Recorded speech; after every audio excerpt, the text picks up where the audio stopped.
Alright guys, just wanted to make a little video of how the layout's coming along. I'm on the wiring stage of it. The main line here has 3 feeders. This is a DC layout. I can't afford DCC stuff as of yet, just getting into this. But what I wanted to do is be able to keep most of my locomotives on the layout at the same time. Now, other people have pointed out that you can isolate spur lines. So that's what I did, and I came up with a way to make it look clean and have all my functionality right here. Now all my switches are manually thrown, so I don't have a switch machine, which is fine. But with a combination of using Peco switches and the 2 Atlas switches, which, yeah, I know, they were cheap, I found a way to make 5 different places I can isolate the layout. So as you can see, I'm running the main line right now, and if I come down and switch to go into my sidings,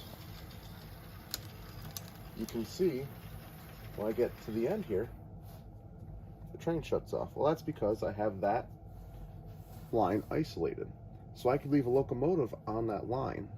As it sits right now, that line is dead. So I have the inside rail wired in to a switch panel right here, which I have. It's just nice and neat and out of the way. And at the flick of a switch, I can turn that line back on. I can turn that line back off. I can change direction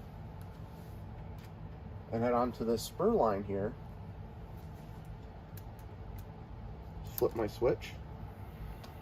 The train starts moving onto the isolated spur line. It's isolated just like that one. Train stops. Hit my next switch.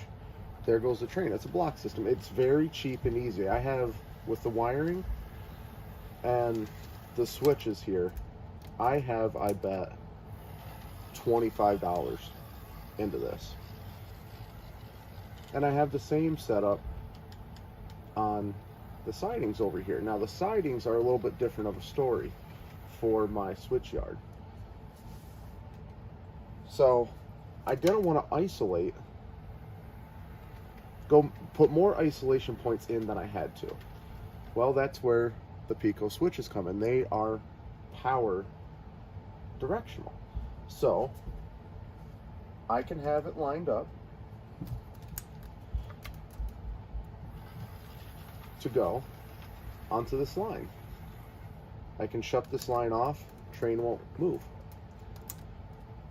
But I can also leave that locomotive on that line with the switch still powered, throw this switch, the locomotive's not going to move, no matter what I do with this switch here. And that is because all the power is going down this track. And that's because, for the new people who aren't sure, you know, I had to learn all this on the fly. The Peco switches are directional with power. So it's fantastic. I can have 4 locomotives on this layout, all on different lines, and only power 1 wherever I want. As long as they're on an isolated spur line, which this is an only 4x8, so it's very easy to do. I can run my layout with a lot more possibilities in a very confined space. This is just starting out. This is going to be a power plant, an engine house. I got a small yard. I got a little runaround track, which is isolated by, once again, Peco switches. I have the switches thrown, the switch thrown. It's not going to power the runaround track. So that's how I do it. And I hope this helps someone else out. What you do is you just put in little plastic rail joiners on one rail. You use the little plastic rail joiners to isolate. Now I isolate, to keep it simple, the inside rail, no matter where I am on the layout. That way I know the polarity is going to stay correct.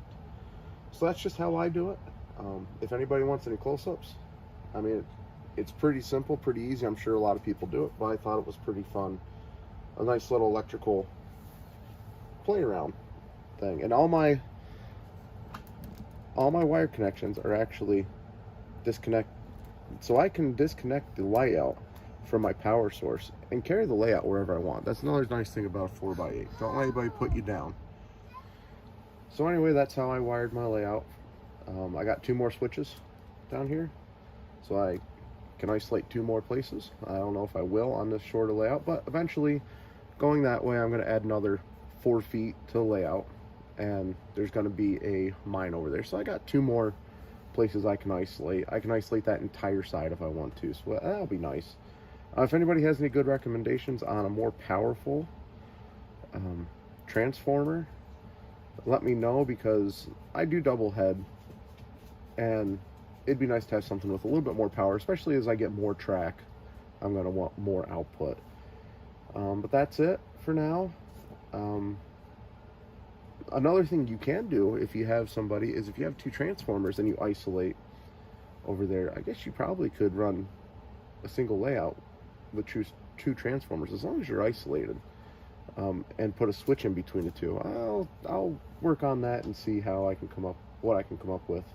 That's way down the road. I'm not worried about that at the moment. So next is, I got a bunch of buildings to start building, and then once they're in place, I can slowly start one bit at a time, some landscaping and then some ballasting.